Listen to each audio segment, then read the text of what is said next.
안녕하십니까. 안녕하세요. 행복한 안식일이죠? 날마다 새 힘 주시고, 제가 지난주인가 안교 교과 끝나고 설교를 어떻게 할까 힘이 쫙 빠지더라고요. 근데 또 설교를 딱 하니까 하나님이 새 힘을 주시더라고요. 그래서 힘이 솟아나요. 말씀을 전하면 참 힘이 솟아나는 걸 느껴요. 그게 하나님의 생명의 말씀의 능력인 것 같아요. 오늘은 지난 우리가 안식일에 십계명의 진실, 하나님께 대한 사람의 의무에 대해서 배웠고, 오늘은 십계명의 진실, 이웃에 대한 사람의 의무예요. 하나님을 사랑하는 것과 똑같은 마음으로 이웃을 내 몸같이 사랑하라 하셨잖아요. 그죠? 그래서 이웃에 대한 사람의 의무에 대해서 오늘 배우겠습니다. 자, 이제 5번째 계명이죠. 내 아버지와 어머니를 공경하라. 그리하면 주 내 하나님이 내게 주는 땅에서 내 날들이 길리라. 우리가 이 율법을 순종해야 한다는 것이 세상에 보내는 마지막 자비의 기별의 요지가 되어야 한다. 하나님의 율법은 새로운 것이 아니다. 그것은 창조된 거룩함이 아니라 알려진 거룩함이다. 그것은 자비와 사랑과 선행을 표현하는 원칙들의 규범이다. 인간 부모와 하늘 부모의 권위에 대한 존경은 영원한 생명으로 인도한다. 인간 부모와 하늘 부모의 권위에 대한 존경은 우리를 영생으로 인도한답니다. 얼마나 감사한 말씀이에요, 그죠? 자, 여기 부조와 선지자의 글에는 부모는 어느 누구보다도 자녀들의 사랑과 존경을 받을 자격이 있다. 하나님께서는 부모들이 저희 자녀들이 어렸을 때는 그들에 대하여 하나님 자리에 서도록 친히 정해 놓으셨다. 그러므로 자기 부모의 정당한 권위를 거부하는 사람은 하나님의 권위를 거부하는 것이다. 5째 계명은 자녀들에게 그들의 부모를 존경하고 순종하기를 요구할 뿐 아니라 그들을 사랑하고 부드럽게 대하며 그들의 수고를 가볍게 해주고 그들의 명예를 지켜주며 노후에 그들을 부양하고 위로해 주기를 요구한다. 또 목사들과 나라의 통치자들과 하나님께서 권위를 위임하신 모든 사람들을 존경하라고 분부한다. 이렇게 말씀되어 있습니다. 우리의 자녀들에게 이렇게 교육시켜야 되겠죠. 그죠? 에베소서 6장 1절로 3절에는 자녀들아 주 안에서 너희 부모에게 순종하라. 이것이 옳으니라. 내 아버지와 어머니를 공경하라. 그것은 약속 있는 첫째 명령이니 이것은 내가 잘되고 땅에서 장수하게 하려 함이라. 이렇게 말씀하고 있어요. 자, 순종하는 것이 옳고 그리고 공경하라는 것이죠. 그런데 이렇게 할 때 네가 잘되고 땅에서 장수한다. 이 말은 우리가 사는 이 땅에서도 잘되고 장수한다. 잘된다는 표현이 뭘까요? 잘된다. 그것은 하나님과 막힘없이 형통한다는 거예요. 이것을 무슨 기복신앙처럼 이 땅에서 부자가 되고 이런 잘되고가 아니고 하나님과 형통한 그러한 삶이 된다는 거예요. 하나님과 형통한 자가 하나님 안에서 안식하는 자겠죠. 그러한 자들이 구원을 받는 것이죠. 그래서 땅에서 장수하게 하리라. 이 말씀이 여기 부조와 선지자에는 이 땅에서도 오래 살지만 뭘 누린다는 거예요? 영생을 누린다는 것을 지금 부조와 선지자가 말하고 있어요. 그래서 부모에게 순종하고 공경하면 그 자녀는 영생을 누리게 된다. 이 말씀을 하나님께서 지금 하시고 계신 겁니다. 골로새서 3장 20절은 자녀들아 모든 일에서 너희 부모에게 순종하라. 이것이 주를 매우 기쁘게 하느니라. 그리고 에베소서 6장 4절에 또 너희 아버지들아 너희 자녀들을 노엽게 하지 말고 오직 주의 교육과 훈계로 양육하라. 자, 부모에게 순종하며 이것이 주를 그냥 기쁘게 하는 게 아니고 매우 기쁘게 한다. 이렇게 말씀하고 있어요. 하나님이 5일 동안 창조한 것에는 좋았더라 좋았더라만 말씀하셨어요. 그런데 6일째 날 6째 날 인간을 창조하고는 심히 좋았더라 매우 좋았더라 이렇게 말씀한 것과 같죠. 예, 그래서 자녀가 부모에게 순종하면 이것이 주를 매우 기쁘게 하느니라 이렇게 말씀하고 있어요. 에베소서 6장 4절의 하이 주석을 보면요. 설교보다 더 큰 능력이라는 말씀이 있어요. 그 말씀을 읽어보면 부모들이요 하나님이 그대들에게 바라시는 것은 그대들의 가정을 하늘에 있는 가정의 표본이 되게 하는 것이다. 자녀들을 잘 보호하라. 그들에게 부드럽고 친절하게 하라. 아버지와 어머니와 자녀들은 사랑의 황금사슬로 연결되어야 한다. 잘 정돈되고 잘 훈련된 한 가정은 세상에 있는 모든 설교보다 기독교의 능력을 나타내는 데 더욱 큰 힘이 있다. 자녀들이 부모들을 어떻게 모방하는가를 실제로 깨달으면 부모들은 모든 말과 행동을 삼가할 것이다. 이렇게 말씀되어 있습니다. 가정이 하늘에 있는 가정의 표본이 되어야 된다는 것이죠. 잘 정돈되고 잘 훈련된 한 가정은 세상에 있는 모든 설교보다 기독교의 능력을 나타내는데 더 큰 힘이 있다. 저는 이 말씀을 자녀들에게 자주 강조하고 있어요. 우리 가정이 이러한 가정이 되어야 한다. 그래서 노아 가정은 어쨌든 방주 안에 다 들어갔잖아요. 그죠? 이러한 가정이 될 때 그 가족 전체가 방주 안에 들어갈 수 있는 거예요. 그런데 이러한 가정이 되기 위해서는 부모들이 어떻게 살아가는가 굉장히 중요하죠. 왜냐하면 자녀들은 부모의 말이 아니라 부모의 뒷모습, 그 행동을 보고 사실은 배우거든요. 우리가 자녀들을 보면은 우리의 나쁜 열매들이 자녀들에게 보이지 않습니까? 저희 가정도 마찬가지거든요. 저희들이 나쁜 열매들이 자녀들에게 보일 때, 그때 우리는 우리가 자녀들에게 보인 그 말과 행동, 얼마나 조심하고 회개해야 하는가를 아주 심각하게 하나님께서 깨닫게 해주시더라고요. 그래서 그걸 요즘 저희 가정은 기도하고 있어요. 우리의 자녀들이 종교 생활이 아닌 교회 마당 뜰만 밟고 다니는 것이 아니라 전적인 헌신, 절대적인 신뢰, 오직 주님께 전적으로 마음을 바치는 이 신앙으로 더 나아가지 않으면, 전진하지 않으면 다 죽는 것이에요. 자녀들이 그렇게 하지 않으면 부모들에게도 영향을 미칠까요? 안 미칠까요? 영향을 미쳐요. 그래서 전적인 헌신으로 나아가기를 우리 가정에서도 지금 그렇게 기도하고 있습니다. 여러분 가정에서도 그런 기도가 지금 일어나야 되는 줄로 우리가 세상의 징조를 보면서 더욱더 알 수 있지 않습니까?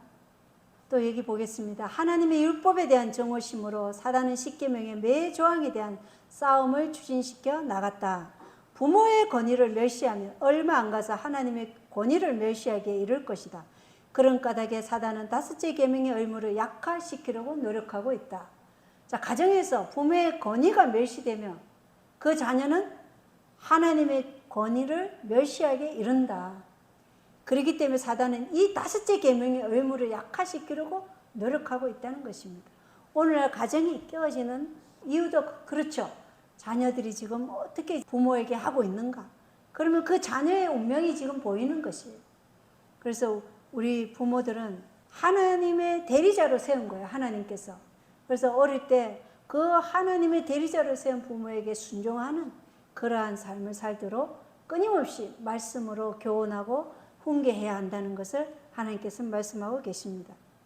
디모데후서 3장 1절로 2절에 보면 마지막 날들에 위험한 때가 있는데 사람들이 자기를 사랑하며 탐욕을 부리며 자랑하며 교만하며 신성모독하며 부모에게 불순종하며 감사하지 아니하며 거룩하지 아니하며 이게 마지막 때의 징조라는 것입니다. 자, 이제 6번째 계명입니다. 출애굽기 20장 13절은 너는 살인하지 말라. 생명의 존엄성이죠. 그죠? 이 말씀은 창세기 9장 5절에 6절에 보면 5절로 6절에 보면 내가 반드시 너희 생명에 너희 피를 요구하리니 모든 짐승의 손에서 그것을 요구할 것이요 사람의 손에서 곧 각 사람의 형제의 손에서 사람의 생명을 요구하리라. 누구든지 사람의 피를 흘리는 자는 사람에 의해 자기 피를 흘리리니 이는 하나님이 자신의 형상으로 사람을 만들었기 때문이니라. 사람의 피를 흘리는 사람은 하나님께서 그 피를 그 흘린 사람에게 찾으시겠다는 거죠. 왜냐하면 사람은 하나님의 형상으로 만들어졌기 때문이라는 것입니다. 자, 창세기 4장에 보면 가인이 아벨을 죽였어요. 근데 그 아벨을 왜 죽였는지가 요한일서 3장 12절에 나와요. 가인과 같이 되지 말라. 그는 저 사악한 자에게 속하여. 가인 누구에게 속했다는 거예요? 사악한 자 사단에게 속하여 자기 형제를 죽였는데 그가 무슨 이유로 그를 죽였느냐? 이유가 나오죠. 자기 행위는 악하되, 누구 행위가 악하다는 거예요? 가인의 행위는 악해요. 그러나 자기 형제 아벨의 행위는 의로웠기 때문에 가인이 아벨을 살해했다는 것입니다. 마지막 때도 똑같지 않습니까? 그죠? 하나님의 계명과 예수의 증거를 가지고 예수의 믿음을 가지고 있는 자들은 의롭기 때문에, 그걸 가지고 있지 않은 사단의 대리자들은 사단에게 속하기 때문에, 자기 행위는 악하기 때문에 그 의로운 자들을 죽이는 것입니다. 자, 이것은 하나님께서 인류의 구원의 역사를 진행하는 동안 인간은 죄악의 역사를 진행하고 있는 것을 우리가 볼 수 있다는 것입니다. 레위기 19장 17절 18절에는 너는 내 형제를 마음속으로 미워하지 말며, 마음속으로 미워하는 게 바로 살인이에요.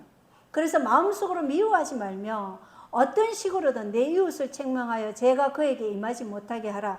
너는 원수를 갚지 말고 내 백성의 자녀들에게 원망하지 말며 내 이웃을 내 자신과 같이 사랑하라. 나는 주니라. 그렇게 말씀하셔요. 자, 마태복음 5장 21절로 22절에 보면 누구든지 아무 까닭 없이 자기 형제에게 화를 내는 자는 심판의 위험에 처하게 되고, 누구든지 자기 형제에게 라가 하고 말하는 자는 공회의 위험에 처하게 되거니와, 누구든지 너 어리석은 자요 하고 말하는 자는 지옥불의 위험에 처하게 되리라. 이렇게 형제에게 어떻게 대해야 하는지를 보여주고 있어요. 자, 까닭 없이 화를 내는 것, 그리고 라가 하고 말하는 것, 그리고 너 어리석은 자요 하고 말하는 것, 이것이 다 죄가 된다는 것입니다. 여기에 대해서 산상보원을 읽어보겠습니다. 구주의 말씀은 청중들에게 다른 사람을 범죄자로 정죄하는 동안에는 그들 자신도 똑같은 죄인이 된다는 사실을 보여주었다. 왜냐하면 그들 역시 악의와 정오를 품고 있기 때문이었다. 자, 우리가 같은 사람을 범죄자로 정죄하는 동안에는 우리도 뭐예요? 똑같은 죄인이 된다. 왜? 그 사람을 정죄하는 그 마음에 뭐가 있기 때문이죠? 악의와 정오를 품고 있기 때문이라는 것입니다. 자, 씨앗 속에 식물이 들어있는 것 같이 복수의 생각 속에 악한 행동이 들어있다. 그 형제를 미워하는 자마다 살인하는 자니 살인하는 자마다 영생이 그 속에 거하지 아니하는 것을 너희가 아는 바라. 면서 요한일서 3장 15절을 말해요. 미워하는 것이 곧 뭐라고요? 살인하는 것이다. 형제를 대하여 라가라 하는 자는 공회에 잡히게 되고, 우리의 구속을 위하여 당신의 아들을 선물을 주심으로 하나님께서는 각인의 영혼을 얼마나 높이 평가하시는지 보여주셨다. 그분께서는 사람에게 서로 경멸하는 말을 마음대로 할 수 있는 자유를 주지 않으신다. 우리는 주위에 있는 사람들에게서 결점과 약점을 본다. 그러나 하나님께서는 모든 사람을 창조를 통한 소유와 그리스도의 보배로운 피의 지불을 통한 소유, 곧 당신의 이중적 소유로 주장하신다. 그분의 형상대로 지음을 받은 모든 사람, 심지어 가장 타락한 사람들까지도 존경과 친절로서 대해줘야 한다. 하나님께서는 그리스도께서 위하여 목숨을 버리신 한 영혼을 모독하여 한 한마디의 말에 대해서도 우리에게 책임을 지우실 것이다. 참 이 살인하지 말라가 굉장히 넓은 범위를 포괄적으로 포함하고 있다는 것을 알 수 있죠. 그래서 형제에게 까닭없이 화를 내는 것도 살인하는 것이고, 경멸하는 말을 하는 것도 살인하는 것이라는 것이죠. 왜? 하나님은 그 형제도 창조를 통해서 또 구속을 통해서 이중적 소유를 가지고 있다는 것이죠. 다 예수 그리스도의 피로 산 영혼이라는 것입니다. 그래서 우리가 가장 타락한 사람들까지라도 존경과 친절로서 대해야 한다는 것입니다. 하나님께서 목숨을 버리시고 그 한 영혼을 구했는데 그 영혼을 모독하는 그 한마디의 말도 우리에게 다 책임을 지우실 것이라는 말이죠. 자, 미련한 놈, 어리석은 자라 하는 자는 지옥불에 들어간다 그랬죠. 그래서 이 미련한 놈이란 말이 배교자라는 뜻이래요. 또는 자기 자신을 악의 지배에 맡겨버린 자를 지칭하는데, 예수께서는 누구든지 형제를 배교자 혹은 하나님을 해방하는 자라고 비난하면 그 자신 또한 동일한 정죄를 받게 합당함을 보여주는 것이라고 말씀하신다. 왜냐하면 비방은 악한 자의 무기이기 때문이다. 우리는 그리스도의 원수와 싸울 때라도 보복의 정신을 가지고 말을 하거나 욕하고 비난하는 언사를 사용해서는 안 된다.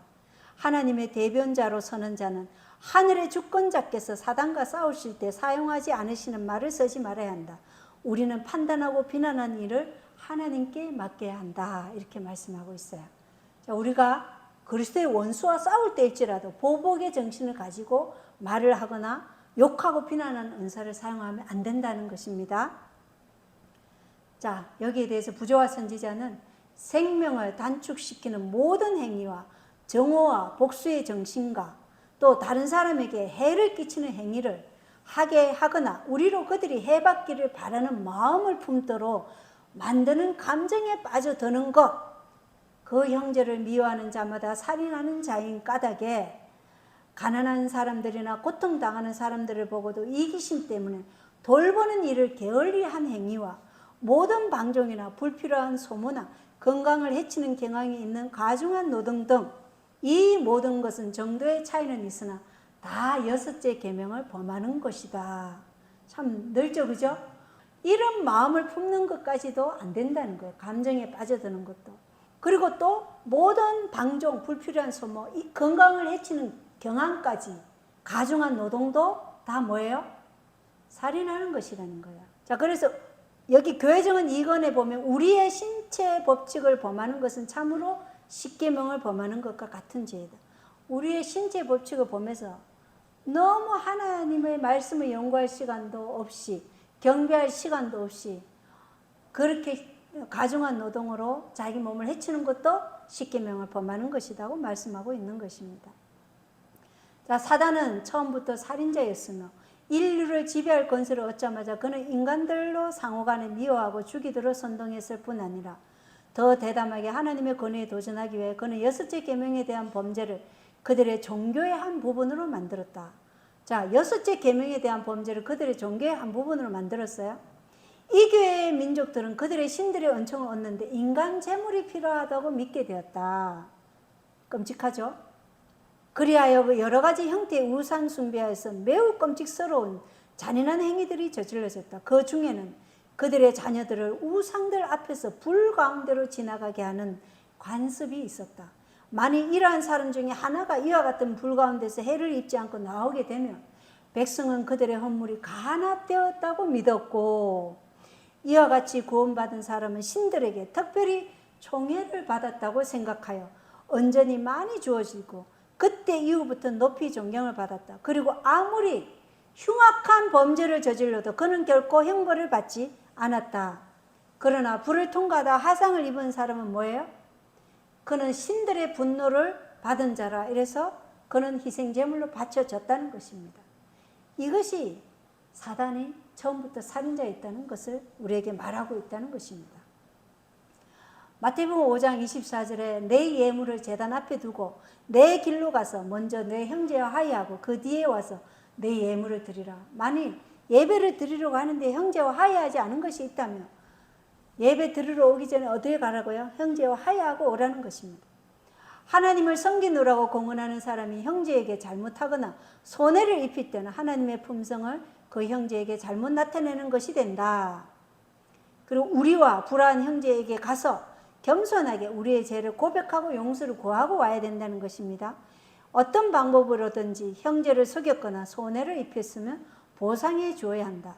만일 부지 중에 거짓 증거를 했거나 형제의 말을 잘못 진술했거나 어떤 모양으로든지 그의 가마력을 손상시켰으면 그 사람에 관하여 대화를 나눈 사람들을 찾아가서 우리의 유해한 허위 진술을 모두 취소해야 한다고 산상보훈에서는 말씀하고 있습니다.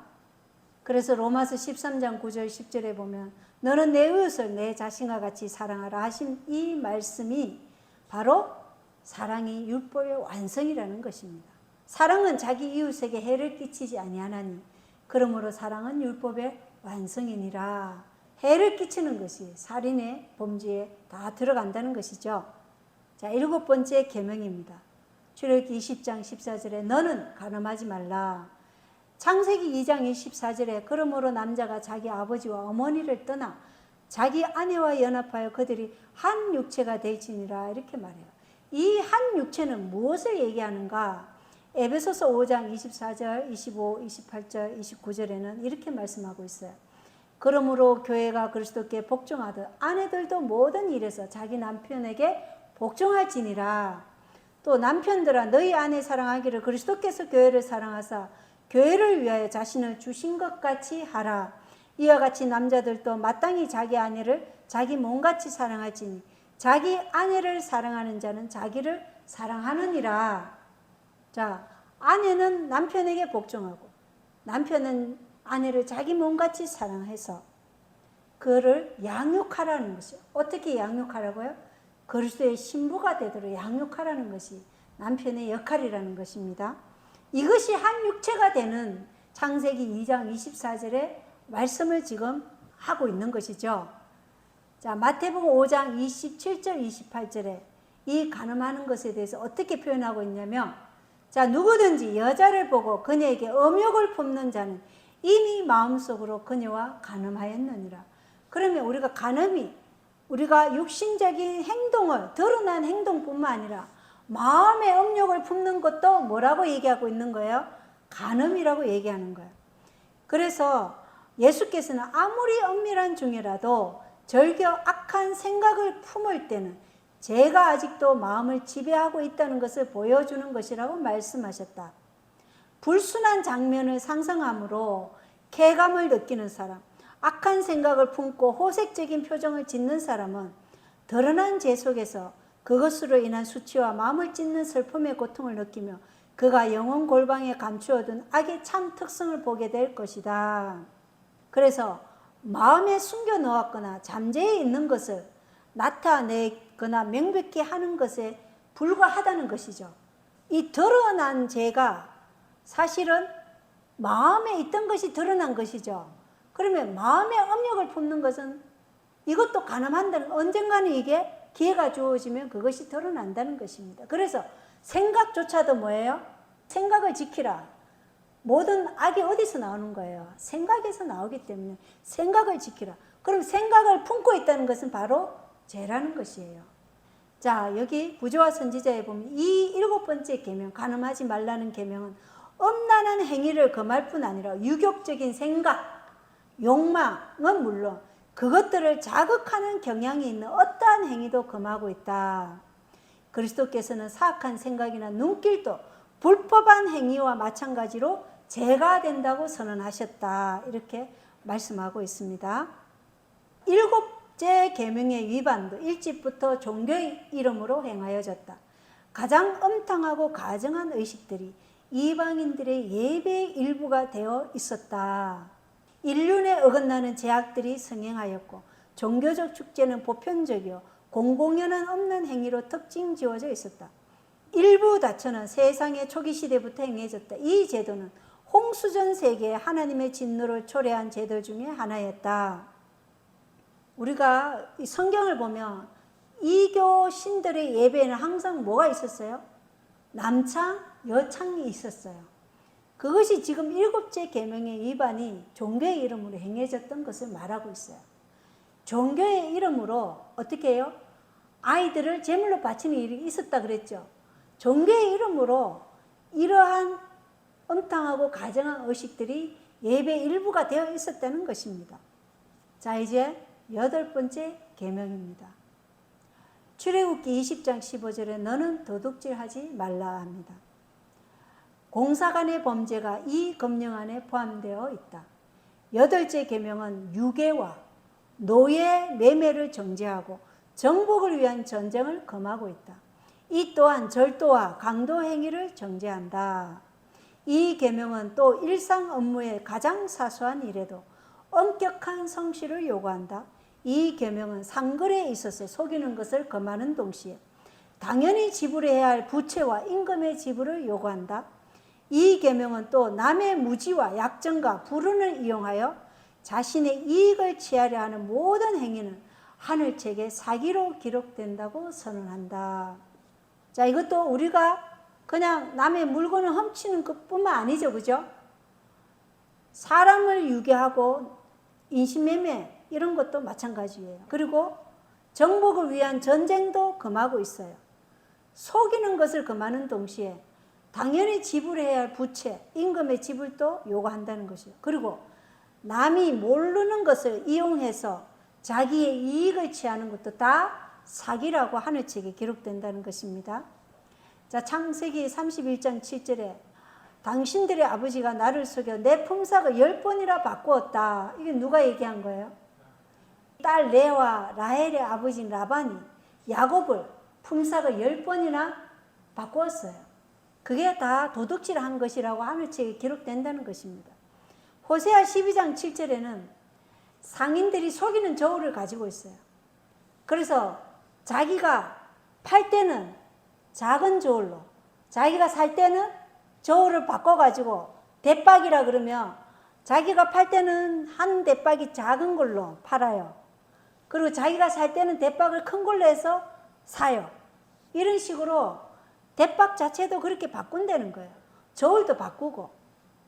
그리고 신명기 23장 19절에 너는 내 형제에게 구워주고 이자를 받지 말지니 곧 돈의 이자나 음식물의 이자나 이자를 받으려고 구워준 어떤 것의 이자도 받지 말지니라.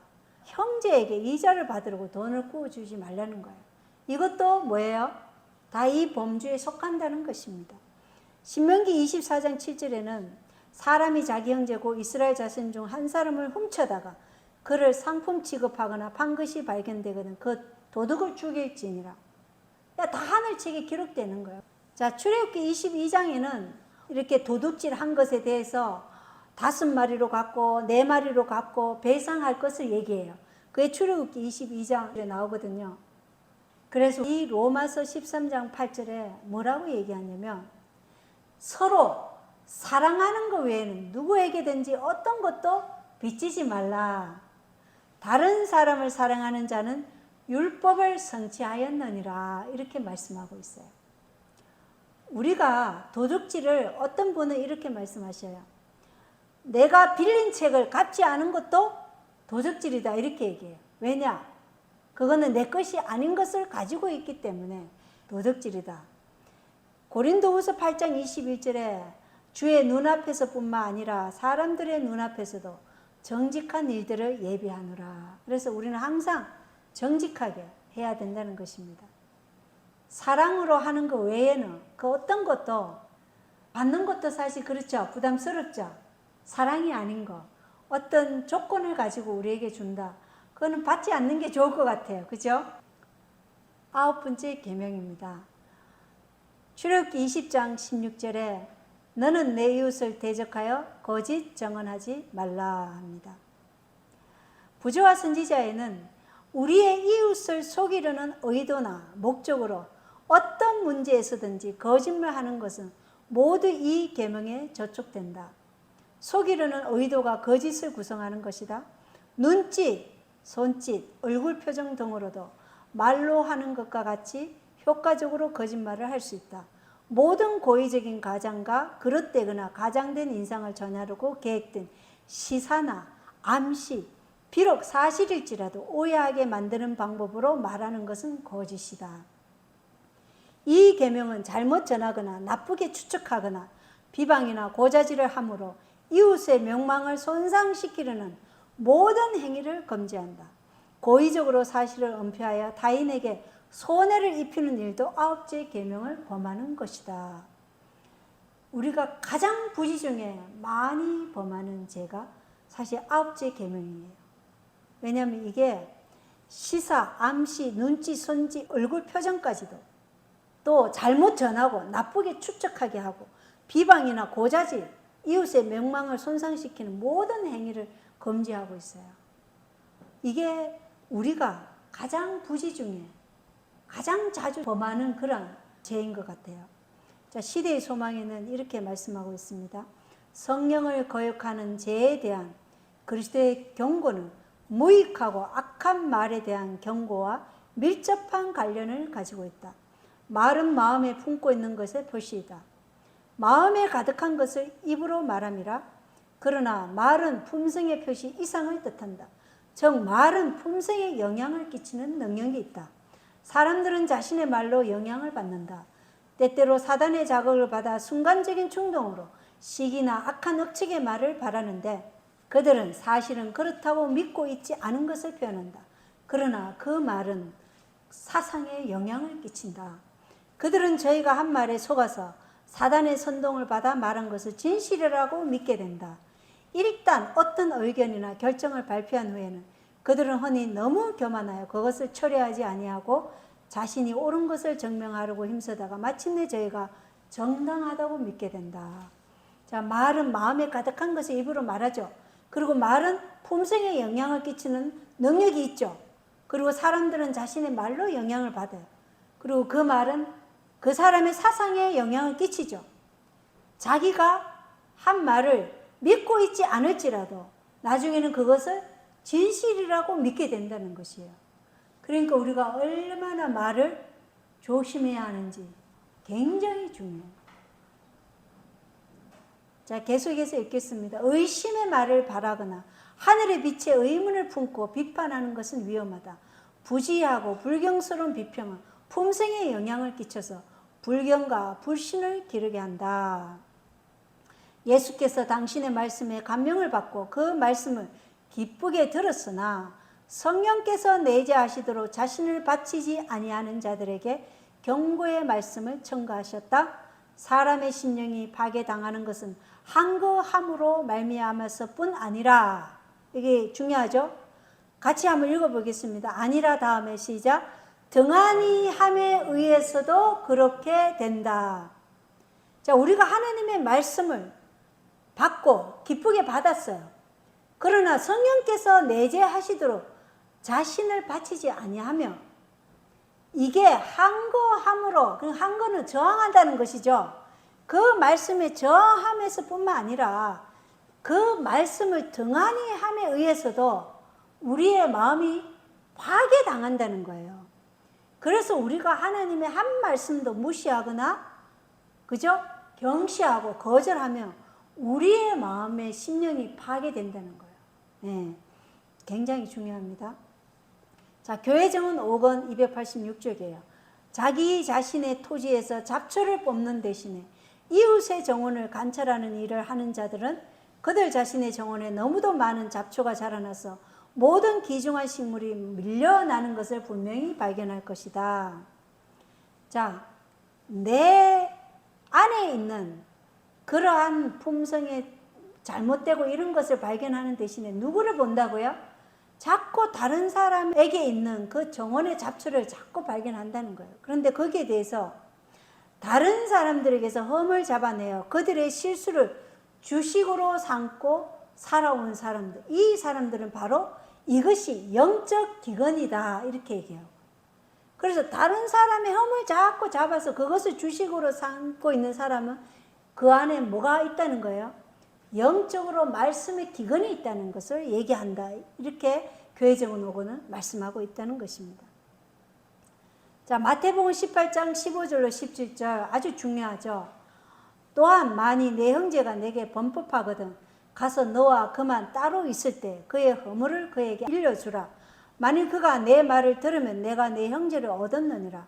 그러나 만일 그가 내 말을 들으라 하지 아니하거든 너와 함께 한두 사람을 더 데리고 가서 두세 정인의 입으로 모든 말을 확정하라. 만일 그가 그들의 말도 무시하여 듣지 않거든 교회에 그것을 말하되 그가 교회의 말도 무시하여 듣지 않거든 너는 그를 이겨도나 세리같이 여기라. 우리가 교회 안에서 문제가 발생할 수 있죠. 유한한 인간이 실수할 수도 있고 죄를 범할 수도 있어요. 그러나 그때 어떻게 하라는 것이 마태복음 18장의 말씀이에요. 이것대로 하라고 분명히 말씀하셨어요. 자, 여기 편지에 있는 글입니다. 성령님의 도우심으로 하나님과 함께 동역하는 자들을 의심과 불신의 씨앗으로 그들의 사역을 비판하고 그들이 전한 기별을 거절하면서 그들을 의심하고 불신의 씨앗을 퍼뜨리는 자들이 있었다는 거예요. 그런데 이 씨앗들이 뭐라면 우리 주께서 결하고 부른 자들이라는 거예요. 이 의심과 불신의 씨앗을 뿌리는 자들을 예수께서는 저것은 겨다, 가라지다, 이렇게 말하는 것이라는 것이죠. 이러한 의심과 불신의 씨앗을 뿌리는 자들은 흠이 있고 삐뚤어진 시각으로 바라본대요. 그리고 그들의 상상은 사단의 대리자들에 의해 영감받았으며 그들은 많은 것들을 거짓빛으로 바라본다. 이 거짓빛은 누구의 빛이에요? 사단의 것이에요. 사단의 빛으로 바라본다는 것입니다. 여기 보겠습니다. 목사 복음 교육자들에게 보낸 정언이에요. 떠도는 소문 때문에 때때로 형제들 사이에 연합이 깨어진다. 마음과 눈을 열고 날아다닌 추문을 잡으려고 하는 이들이 있다. 그들은 자체로서는 사소한 것일 수 있는 작은 일들을 모아서 반복하고 가장하여 결국은 한 사람을 한마디로 범죄자를 만들어 버린다. 자, 사소하고 날아다니는 추문, 소문을 붙잡으려고 해서 결국은 한 사람을 범죄자로 만들어 버린다는 것입니다. 그들의 좌우명은 알리라. 그러면 우리도 그것을 알리겠다인 것처럼 보인다. 이렇게 소문을 퍼뜨리고 다니는 이들은 자신의 길이 하나님께 얼마나 불쾌한 것인지 거의 알지 못하고 놀라울 정도로 충성스럽게 사단의 사업을 하고 있다. 그들이 이런 불경한 행위를 하는데 사용한 힘과 열성의 반만큼만 자신의 마음을 살피는 데 사용한다며 그들은 자신의 영혼을 부정함으로부터 정화하는 데 해야 할 일을 무수히 찾으므로 그들의 형제를 비난할 시간이나 생각을 찾지 못하게 될 것이며 이 유혹의 권세에 굴복하지 않을 것이다. 계속해서 그들이 말하는데 혹은 내가 들었는데 이게 뭐예요? 속닥속닥 하는 누가 그러는데 내가 들었는데 이렇게 이와 같은 말에 대해서 문을 닫고 있어야 한다. 분명하죠, 그죠? 그런 소문 내가 들었는데 이러한 말에 대해서는 마음의 문을 닫고 있어야 한다. 우리는 질투와 악한 추측이 마음속에 들어오도록 허용하는 대신에 우리 형제에게 가서 솔직하면서도 친절하게 우리가 들은 바 그의 품성과 영향력에 해를 끼치는 것들을 그 앞에 제시하고 그와 함께 그를 위해 기도해야 하지 않겠는가. 그래서 만약에 제가 여러분 중에 누구 한 사람의 그런 해를 끼치는 말을 들었어요. 그때 어떻게 하라는 거예요? 그 사람에게 직접 가서 우리가 이런 이야기를 들었다 하면서 그 얘기를 직접 제시하고 그 사람과 함께 기도를 해야 하지 않겠는가. 이 말을 지금 하고 있는 거예요. 그리고 그 사람 내가 들었는데 누가 이렇다 하더라. 이 말을 내 마음에 두지 말라는 것이죠. 그런 말은 마음에 아예 두지 말라는 것이에요. 그렇지만 그 당사자에게는 가서 이런 말을 내가 들었으니까 우리가 함께 기도하자. 이렇게 하라는 것입니다. 자, 계속해서 읽겠습니다. 그리스도께서는 원칙들을 제시하셨다. 그리스도께서는 불쾌한 분열을 방지할 수 있는 원칙들을 제시하셨다. 그러나 우리 교회에서 얼마나 많은 자들이 그분의 지시사항을 따랐는가. 그 지시사항이 바로 뭐였어요? 마태복음 18장 15절로 17절에 인용한 거예요. 그 지시대로 하라는 것입니다. 아무나 목회자나 신뢰하는 위치에 있는 사람에게 형제나 자매에 대한 불평을 가지고 나아갈 때 그들로 고발자에게 묻도록 하자. 그 불평을 가져온 그 고발자에게 물으라 이 말이에요. 뭐라고 물으냐면 당신은 우리의 구세주께서 주신 법칙에 순종하셨습니까? 그리고 그가 이 지시사항의 어느 부분이라도 제대로 수행하지 못했다면 그의 불평에 대해 한마디도 들어주지 말라. 당신의 믿음의 형제나 자매에 대한 고발을 받아주기를 거절하라. 이렇게 얘기해요. 그래서 구세주께서 주신 법칙에 순종하셨습니까? 이 말이 바로 마태복음 18장 15절로 17절의 말씀대로 행했느냐 이 말이에요. 그렇게 하지 않았다면 그 불평에 대해 한마디도 들어주지 말라 하는 거예요. 그 고발을 받아주기를 거절하라 이렇게 얘기하는 겁니다. 만일 교회 구성원들이 이 법칙들에 대해 완전히 반대로 나아간다면 그들은 그들 스스로를 교회의 징계 대상으로 만드는 것이며 교회의 견책을 받아야 한다.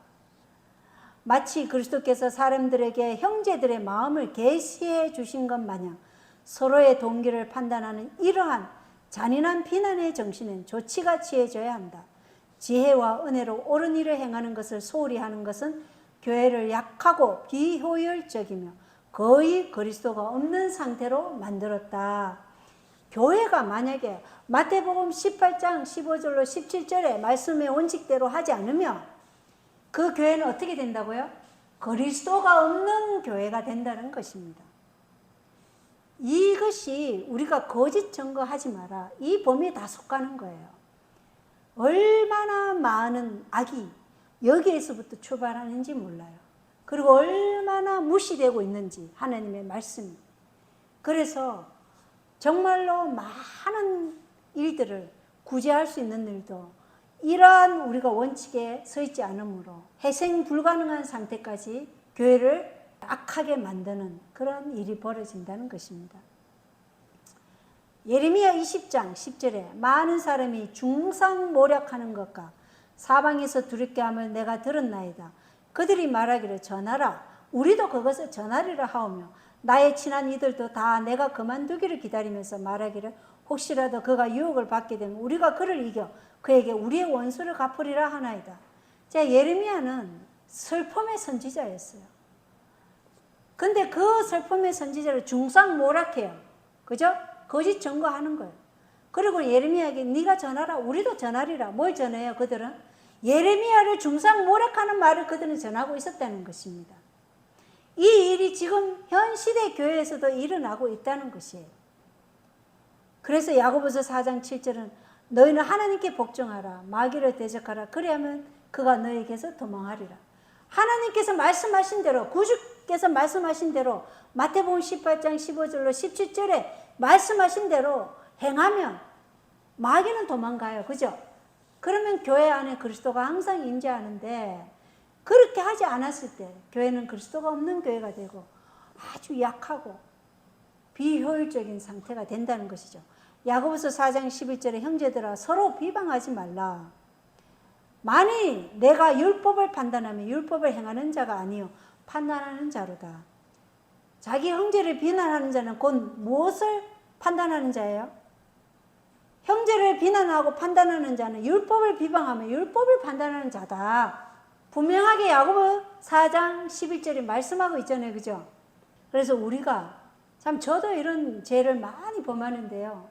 제가 이 말씀을 준비하면서 가장 범하기 쉬운 죄가 이 죄더라고요.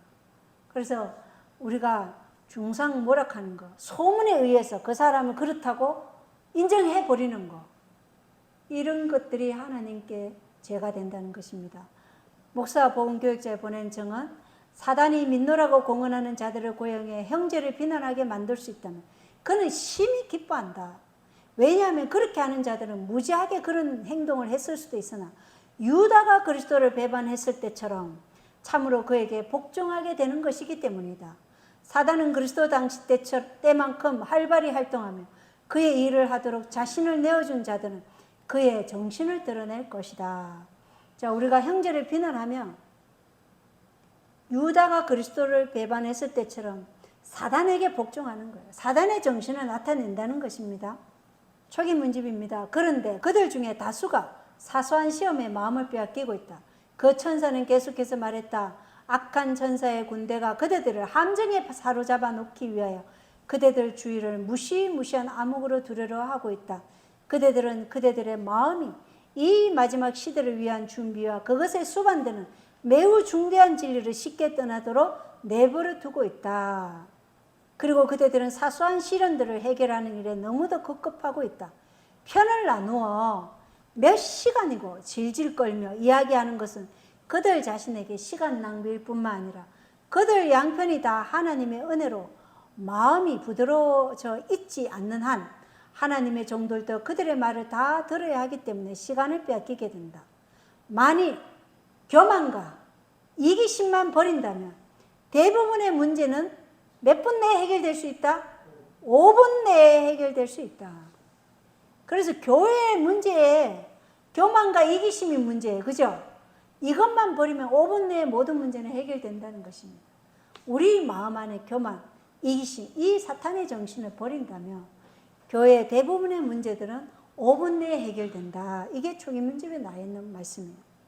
계속해서 읽겠습니다. 자신을 정당화하기 위해 낭비하는 시간 때문에 천사들은 슬퍼하고 하나님께서는 불쾌하게 여기신다. 그래서 우리는 자신을 정당화하기 위해서도 말하지 말라는 것입니다. 성경적 그리스도인이라면 성경이 가리키는 대로 행할 것이다. 자, 성경적 그리스도인이라면 이러한 문제가 생겼을 때 마태복음 18장 15절로 17절이 인용한 대로 하겠죠. 그렇게 하는 것이 성경적 그리스도인이라면 성경이 가리키는 대로 행한다 이 말입니다. 그래서 9째 계명이 미치는 범위는 일반적으로 추정되는 것보다 훨씬 넓고 10계명 중에 더욱더 자주 그리고 더 비열하고 무자비한 손해를 끼치고 있으며 비판이나 비난을 잠잠히 듣고 있는 침묵까지도 계명을 어기는 것이라고 말하고 있는 것이에요. 그래서 덜어주지 말라 그랬죠. 고발자에게 물으라. 그것을 가만히 듣고 있는 침묵까지도 계명을 어기는 것이라고 우리에게 말하고 있는 것이에요. 우리가 어떻게 행동해야 할지 분명히 나와 있죠.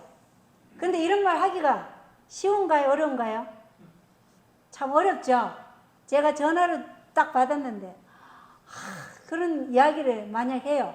근데 그 사람에게 대고 당신은 그에게 마태복음 18장에 말씀하신 것처럼 하셨는가? 이렇게 말하기가 참 어려워요.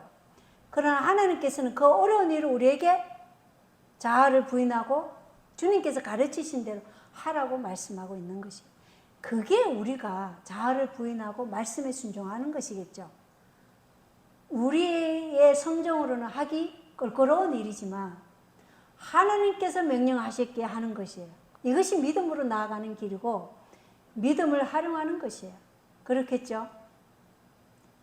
우리가 형제와 문제가 생겼어요. 그때 나는 옳고 형제 자매는 틀렸음을 입증하려고 한다면 또 형제 자매가 고통을 받고 수치당하고 패배하기를 원한다면 아무것도 이룰 수 없어요.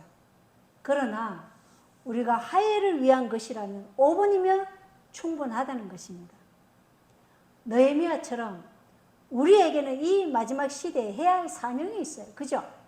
율법에 순종하라는 것이 이 마지막 시대에 전해야 할 기별이고 예수의 믿음으로 우리가 지금 품성을 준비해야 된다는 것이 이 마지막 시대에 우리가 전해야 할 기별이에요.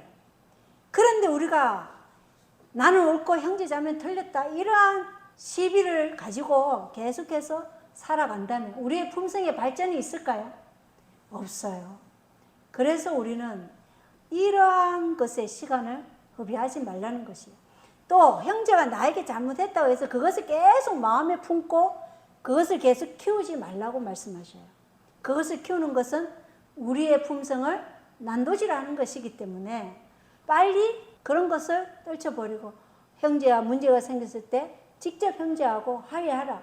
사랑으로 서로 화해하라. 이렇게 말씀하시는 거죠. 시편 142편 3절에 오 주여 내 입 앞에 파수꾼을 세우시고 내 입술의 문을 지키소서. 자, 우리 입에 파수꾼을 세워야 되는 것입니다. 그래서 형제에게 선한 가마력을 끼치고 위로하고 또 우리가 함께 이 진리의 길을 갈 수 있는 그런 격려의 말을 우리가 얼마든지 해야 되겠지만 다른 형제를 비난하고 비판하는 그런 말들 소문에 야야 이 말 들어봤어? 야 누가 그러더라? 누가 이렇다 하더라? 이런 말에 마음의 문을 닫고 그 형제에게 마태복음 18장의 말씀처럼 네가 그랬으면 그 형제에 가서 그 말을 하였느냐 이렇게 묻고 그 고발자의 말을 듣지 말라는 것입니다. 잠언 17장 9절은 범죄를 덮어주는 자는 사랑을 구하거니와 문제를 거듭 말하는 자는 친한 친구들을 갈라놓는다. 잠언 10장 12절은 미움은 다툼들을 일으키되 사랑은 모든 죄를 덮느니라. 우리 마음에 그런 것을 한다는 것은 뭐가 없다는 것이에요? 사랑이 없다는 것을 우리 자신 스스로가 나타내고 있다는 것입니다. 자, 이제 10째 계명입니다. 출애굽기 20장 17절에 너는 내 이웃의 집을 탐내지 말라. 너는 내 이웃의 아내나 그의 남종이나 그의 여종이나 그의 소나 그의 낙이나 내 이웃의 소유 중 아무것도 탐내지 말라. 자, 여기에 보면 9가지 계명들을 우리가 지금 배워왔잖아요. 그죠? 9가지 계명들은 행동으로 범하는 행위를 금하고 있어요. 나 외에 다른 신을 두지 말라. 또 우상을 두지 말라. 또 하나님의 이름을 망령되이 이끌지 말라. 또 안식일을 기억하고 거룩히 지키라. 내 부모를 공경하라. 살인하지 말라. 간음하지 말라. 도둑질하지 말라. 그리고 거짓 증거하지 말라. 10째 계명은 탐내지 말라예요. 9가지 계명은 다 우리의 행동으로 보면 행위를 금해요. 그러나 10번째 계명은 뭐예요? 그 행동을 행하고자 하는 욕망, 마음 안에 있는 욕망을 뭐예요? 정죄한다는 점에서 다른 9 계명을 범하는 뿌리예요. 뿌리. 그래서 그 뿌리가 뭐예요? 탐욕이라는 것을 나타낸다는 것입니다. 우리 속에 잠재해 있는 이 악의 깊이를 하나님께서는 탐심이라고 얘기하는 거예요. 탐욕. 이걸 드러내는 것이 10번째 계명이에요. 참 중요하죠. 이 마음에 탐욕만 없으면 우리가 하나님의 모든 계명을 지키기가 수월하겠죠. 이 마음에 악한 것이 바로 죄로 드러나는 것이죠. 보조와 선지자에서는 10째 계명은 죄된 행위의 뿌리가 되는 이기적 욕망을 금함으로써 만악의 뿌리 자체를 강타하고 있다. 만악의 뿌리 자체가 어디서 나온다는 거예요? 우리 마음 안에 있는 이기적 욕망에서 나온다는 것입니다. 하나님의 율법을 순종하여 남의 소유물에 대한 나쁜 욕심을 품는 것조차도 상가는 사람은 그의 이웃들에게 해를 끼치는 악한 행위를 하지 않을 것이다. 그래서 우리가 형제를 사랑한다면 이 이기적 욕망을 어떻게 해야 돼요? 쳐서 예수님께 드림으로써 예수님 십자가에 못 박게 해야 된다는 것입니다. 누가복음 12장 15절에 그들에게 이르시되 탐욕을 주의하고 조심하라. 사람의 생명이 그의 풍부한 소에 있지 아니하니라 하시니라. 에베소서 5장 3절 5절에는 탐욕을 부리는 자, 곧 우상 숭배자는 결코 그리스도와 하나님의 왕국에서 아무 상속 위협도 받지 못하느니라. 이렇게 분명하게 말씀하고 있어요. 근데 우리가 이러한 욕심이 아니라 정말 사모해야 될 것이 있어요. 그것이 무엇인지 아십니까? 그것이 여기 있는 말씀이에요. 우리의 이기적 욕망이 아닌 선한 욕망이 있어요. 선한 욕망. 시편 63편 1절에 오 하나님이여 주는 나의 하나님이시니이다. 내가 일찍 주를 찾되 물이 없어 마르고 메마른 땅에서 내 혼이 주를 갈망하며 내 육체가 주를 사모하오니.